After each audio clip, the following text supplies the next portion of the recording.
서운하게 대하는 사람에게 이렇게 대하면 달라진다. 그대들은 서운하게 대하는 사람 앞에서 어떻게 하는가? 참고 넘어가는가? 아니면 더 잘해보려 애쓰는가? 나는 유배지에서 오랜 세월을 보내며 이런 사람들을 수없이 보았다. 서운함 앞에서 내가 어떻게 하느냐에 따라 그 관계의 주도권이 달라진다는 것을 말이다. 그 차이는 말이 아니라 서운하게 한 그 사람을 대하는 방식에 달려 있었다. 오늘은 서운하게 대하는 사람 앞에서 흔들리지 않고도 상대의 태도를 바꾸는 법을 이야기하려 한다.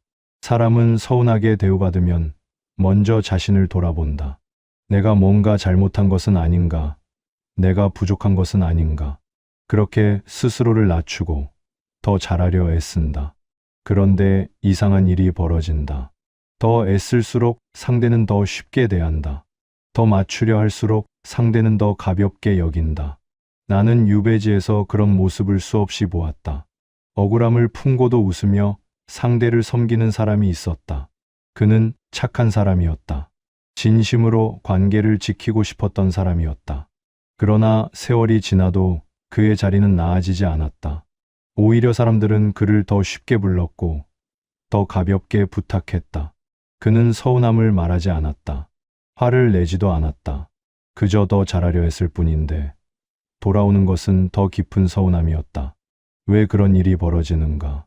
사람은 자신이 대하는 방식에 따라 상대를 인식한다. 내가 낮추면 상대는 나를 낮은 자리에 놓고 대한다. 내가 애쓰면 상대는 내가 애쓰는 것을 당연하게 여긴다. 이것은 나쁜 마음에서 비롯된 것이 아닐 수도 있다. 사람은 그저 익숙한 대로 대할 뿐이다. 서운함이 반복되는 것은 상대가 나쁜 사람이기 때문이 아닐 수 있다. 내가 그 자리를 허락했기 때문일 수 있다. 나는 이것을 깨닫는데 오랜 시간이 걸렸다. 유배지에서 처음에는 나를 홀대하는 자들을 원망했다. 그들이 나를 함부로 대하는 것이 억울했고 분했다. 그러나 시간이 흐르면서 보이기 시작했다. 그들이 나를 그렇게 대할 수 있었던 것은 내가 그것을 묵묵히 받아들였기 때문이라는 것을. 서운함을 참는 것은 미덕이 아닐 수 있다. 서운함을 표현하지 않는 것이 관계를 지키는 것도 아닐 수 있다. 오히려 그 침묵이 상대에게 잘못된 신호를 보내고 있었다. 이 사람은 어떻게 대해도 괜찮다는 신호를 말이다. 그렇다면 서운함 앞에서 어떻게 해야 하는가? 감정을 터뜨려야 하는가? 그것도 아니었다. 나는 유배지에서 반대의 경우도 보았다. 참다 한꺼번에 쏟아낸 사람, 눈물로 하소연한 사람, 거세게 따지고 들었던 사람. 그들은 순간적으로 상대를 움츠러들게 했지만 얼마 지나지 않아 관계는 더 어색해지거나 더 멀어졌다. 감정으로 반응하는 것도, 감정을 꾹 누르는 것도 서운함의 구조를 바꾸지는 못했다. 그렇다면 무엇이 달랐는가? 무엇이 상대의 태도를 실제로 바꾸었는가? 나는 그 답을 오랫동안 찾았다. 그리고 유배지에서의 긴 세월 끝에 비로소 보이기 시작했다. 그것은 말이 아니었다. 감정도 아니었다. 오직 태도였다. 상대를 대하는 나의 태도가 달라질 때 비로소 상대도 달라지기 시작했다. 그 태도가 무엇인지 이제부터 차근히 이야기하려 한다. 서운함은 감정의 문제라고 생각하기 쉽다. 상대가 나를 무시했으니 기분이 나쁜 것이고 그 기분을 어떻게 처리하느냐의 문제라고 여긴다. 그래서 많은 이들이 감정을 다스리려 한다. 참거나 잊거나 또는 솔직하게 털어놓으려 한다. 그러나 나는 달리 보았다. 서운함은 감정의 문제가 아니라 위치의 문제라는 것을. 상대가 나를 어떤 자리에 두고 있는가? 그 자리가 문제의 본질이었다. 나는 유배지에서 이런 일을 겪었다. 처음 그곳에 도착했을 때 나를 대하는 관리들의 눈빛이 있었다. 죄인을 보는 눈빛이었다. 함부로 대해도 되는 자를 보는 눈빛이었다. 그것이 서운했다. 억울했다. 나는 억울함을 말로 표현하려 했다. 내가 어떤 사람인지 설명하려 했다. 그러나 말은 통하지 않았다. 말로는 자리를 바꿀 수 없었다. 자리는 말이 아니라 태도로 만들어지는 것이었다. 내가 어떻게 앉고, 어떻게 걷고, 어떻게 침묵하는가. 내가 그들의 말에 어떻게 반응하고 흔들리지 않는가.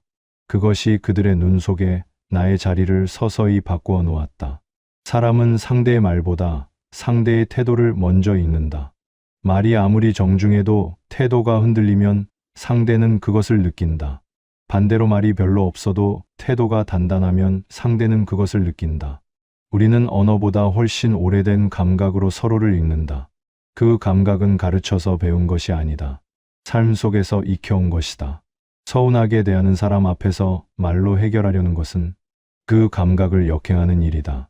왜 나를 그렇게 대하느냐고 따진다고 해서 상대가 스스로 자신의 태도를 고치는 경우는 드물다.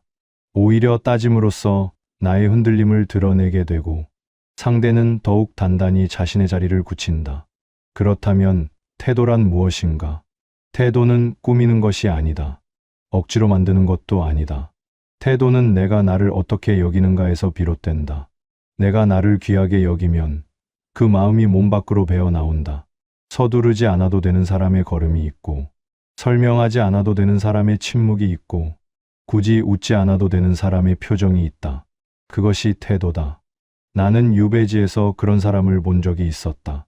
죄인의 신분이었지만 그의 걸음에는 흔들림이 없었다. 관리가 무례하게 굴어도 그는 크게 반응하지 않았다. 그렇다고 굽실거리지도 않았다. 그저 자신의 자리에 있는 사람처럼 앉아 있었다. 처음에는 관리들도 그를 가볍게 보았다. 그러나 시간이 지나면서 달라졌다. 아무리 가볍게 대해도 흔들리지 않는 그 앞에서 오히려 관리들이 조금씩 스스로를 고쳐 앉기 시작했다. 이것이 태도의 힘이었다. 상대의 태도를 바꾸고 싶다면 먼저 나의 자리를 세워야 한다. 나의 자리는 상대가 만들어주는 것이 아니다. 내가 나를 어떻게 대하는가에서 시작된다. 서운함은 결국 이 질문으로 돌아온다. 나는 나를 어떤 자리에 두고 있는가? 그 자리를 내가 먼저 세우지 않으면 상대가 그 자리를 정하게 된다. 그리고 상대가 정한 자리는 언제나 자신에게 유리한 쪽이었다. 나는 유배지에서 두 사람을 보았다. 둘 다 서운하게 대우받는 처지였다. 관리들은 그들을 죄인 취급했고 마을 사람들도 쉽게 대했다. 두 사람이 처한 상황은 크게 다르지 않았다. 그러나 그들이 그 상황에 반응하는 방식은 전혀 달랐다. 첫 번째 사람은 감정으로 반응했다. 서운한 일이 생길 때마다 얼굴에 그대로 드러났다. 눈빛이 흔들렸고 목소리가 높아졌으며 때로는 눈물을 보였다. 그는 자신이 억울하다는 것을 상대가 알아주기를 바랐다. 자신의 마음을 알아준다면 상대가 달라질 것이라 믿었다. 처음에는 그것이 효과가 있는 것처럼 보였다. 감정을 드러내자 상대가 잠시 주춤했다. 그러나 오래가지 않았다. 서운함을 표현할수록 상대는 그것을 다루는 법을 배웠다. 달래면 된다. 무시하면 된다. 시간이 지나면 된다. 감정은 상대에게 공략할 틈을 주었다. 두 번째 사람은 달랐다. 그도 분명 서운했을 것이다.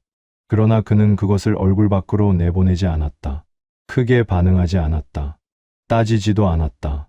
하소연하지도 않았다. 그렇다고 굽실거리거나 더 잘하려 애쓰지도 않았다. 그는 그저 조용히 자신의 자리를 지켰다.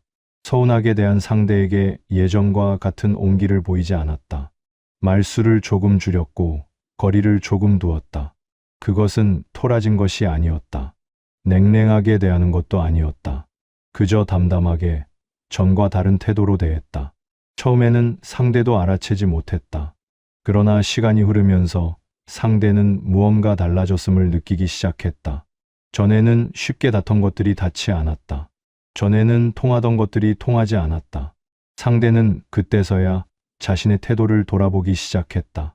나는 이 두 사람을 오랫동안 지켜보며 하나를 깨달았다.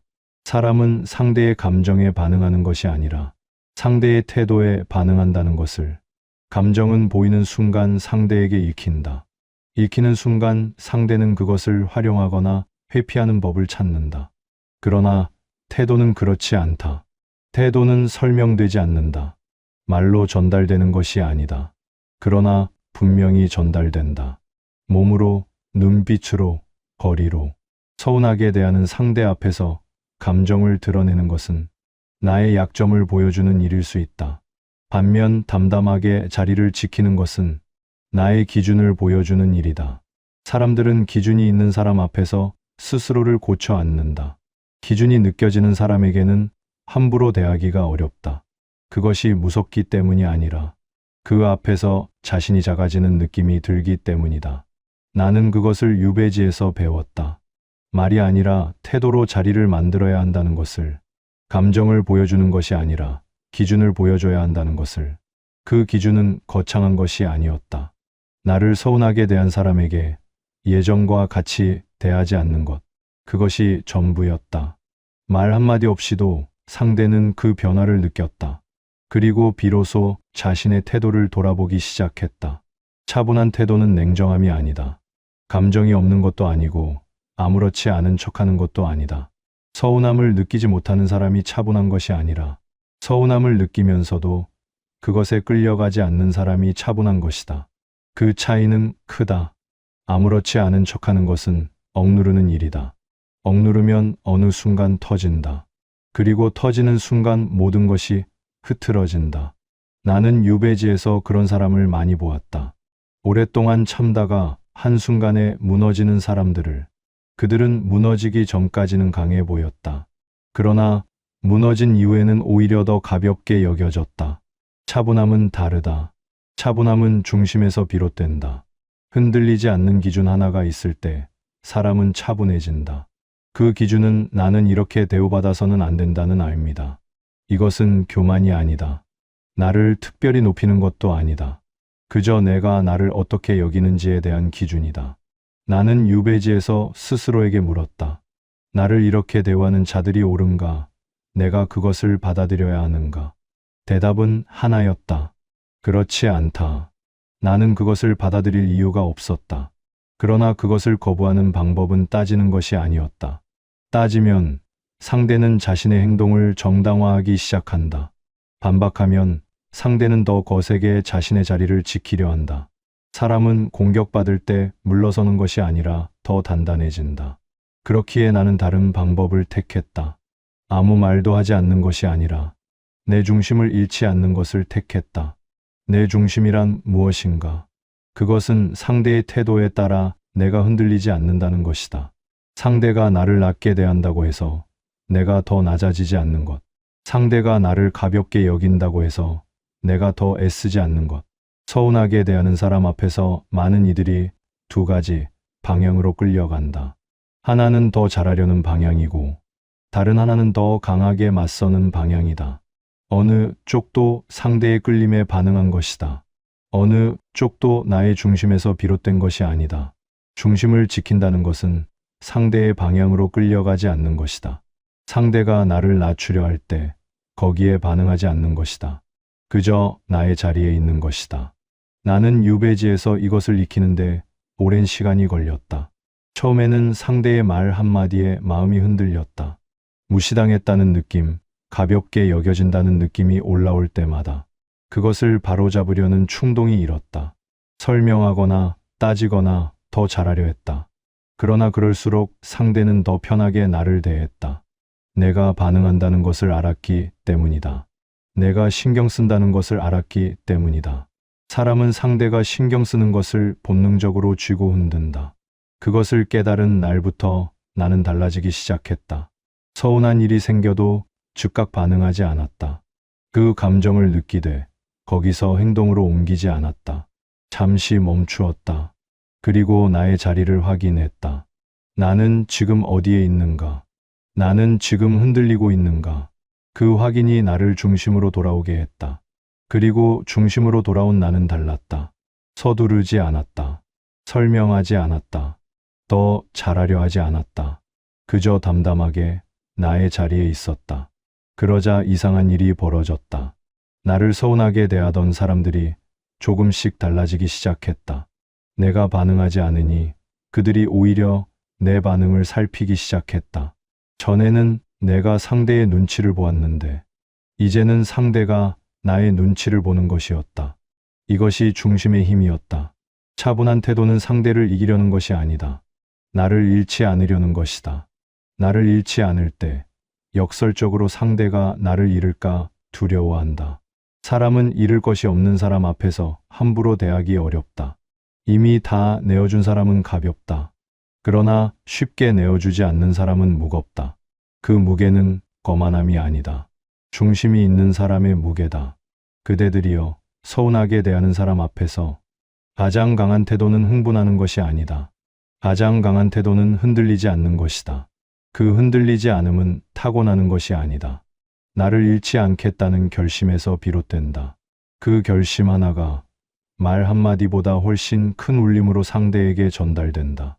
서운하게 대하는 사람 앞에서 많은 이들이 한 가지 함정에 빠진다. 상대를 바꾸려 한다는 것이다. 말로 설명하면 상대가 알아줄 것이라 믿는다. 감정을 보여주면 상대가 미안해할 것이라 기대한다. 더 잘하면 상대가 달라질 것이라 생각한다. 그러나 나는 유배지에서 깨달았다. 사람은 설명을 들어서 태도를 바꾸지 않는다. 사람은 상대의 감정을 보고 태도를 바꾸지 않는다. 사람은 오직 자신이 느끼는 것에 의해 태도를 바꾼다. 그렇다면 상대가 느끼게 해야 한다. 무엇을 느끼게 해야 하는가? 이 사람은 예전과 다르다는 것을. 그것은 선언으로 되는 것이 아니다. 말로 나는 이제 달라졌다고 해봐야 상대는 믿지 않는다. 행동으로 보여주어야 한다. 그러나 그 행동은 더 잘하는 것이 아니다. 오히려 반대다. 서운하게 대한 사람에게는 예전보다 조금 덜 해주는 것이다. 예전보다 조금 더 거리를 두는 것이다. 그것이 말 한마디 없이도 상대에게 전달된다. 무언가 달라졌다는 신호로. 나는 이것을 원칙이라 부른다. 거리의 원칙이다. 사람은 가까운 것은 소중히 여기지 않는다. 언제든 닿을 수 있는 것은 귀하게 여기지 않는다. 그러나 멀어지기 시작하는 것 앞에서는 비로소 돌아본다. 서운하게 대한 사람이 달라지기를 바란다면 내가 먼저 거리를 조정해야 한다. 그것은 벌을 주는 것이 아니다. 나의 자리를 지키는 것이다. 나의 자리를 지킨다는 것은 무엇인가? 첫째, 서운하게 대한 사람에게 예전과 같은 온기를 보이지 않는 것이다. 냉랭하게 굴라는 것이 아니다. 그저 담담하게 한 발짝 물러서는 것이다. 둘째, 그 사람을 위해 애쓰는 것을 줄이는 것이다. 더 잘하려는 마음을 내려놓는 것이다. 상대가 나를 가볍게 여기는데 내가 더 무겁게 대하는 것은 나의 자리를 더 낮추는 일이다. 셋째, 설명하지 않는 것이다. 왜 달라졌는지 말하지 않는 것이다. 설명하는 순간 상대는 그것을 협상의 여지로 잊는다. 말 없이 달라진 태도가 가장 분명한 신호다. 나는 유배지에서 이 원칙을 몸으로 익혔다. 처음에는 어려웠다. 더 잘하고 싶은 마음, 설명하고 싶은 마음이 자꾸 올라왔다.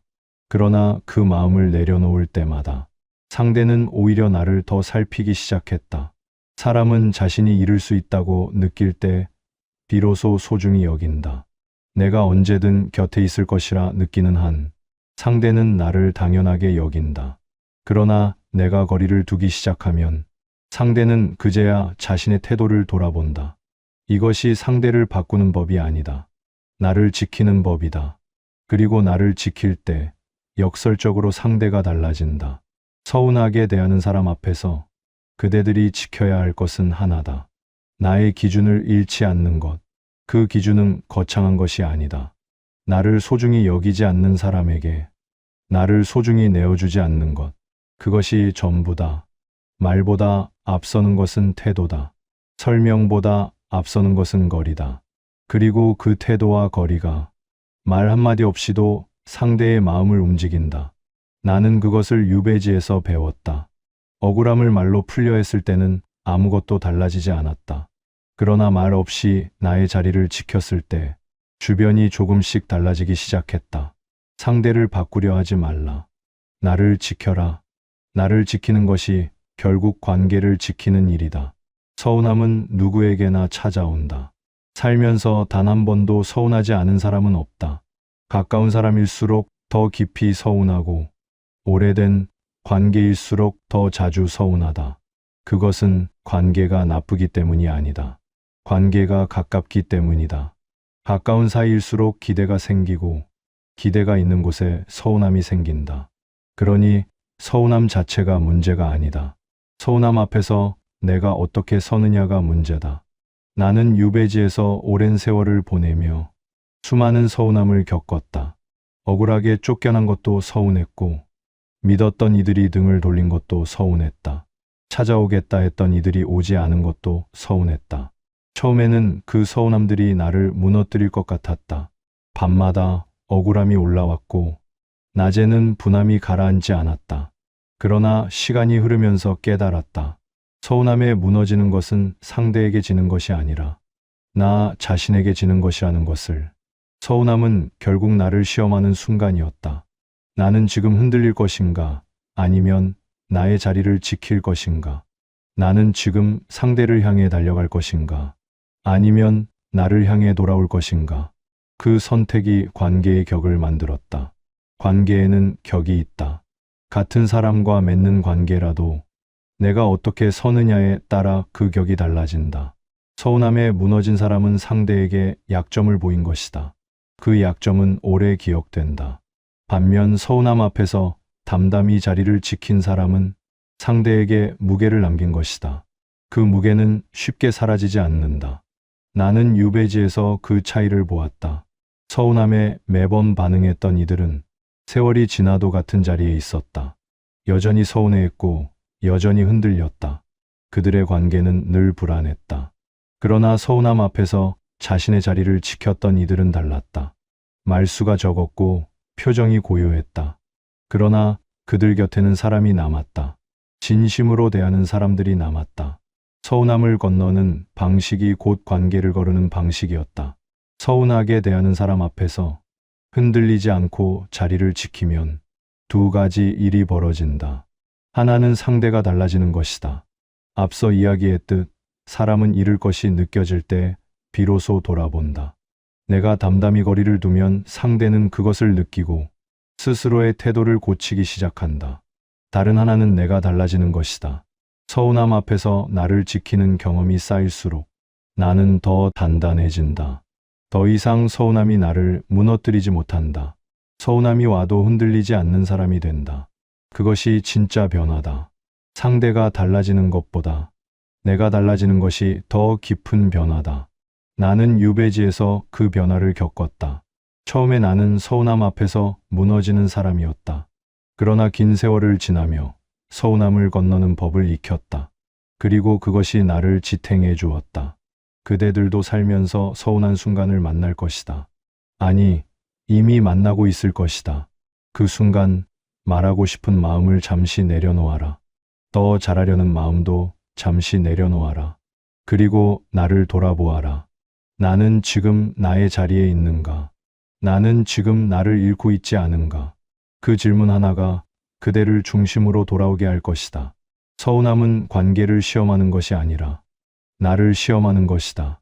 그 시험을 어떻게 건너느냐에 따라 관계의 격이 달라지고 나의 격이 달라진다. 나는 그것을 유배지의 긴 세월 끝에 배웠다. 그리고 그 배움이 내 삶에서 가장 값진 것 중 하나였다.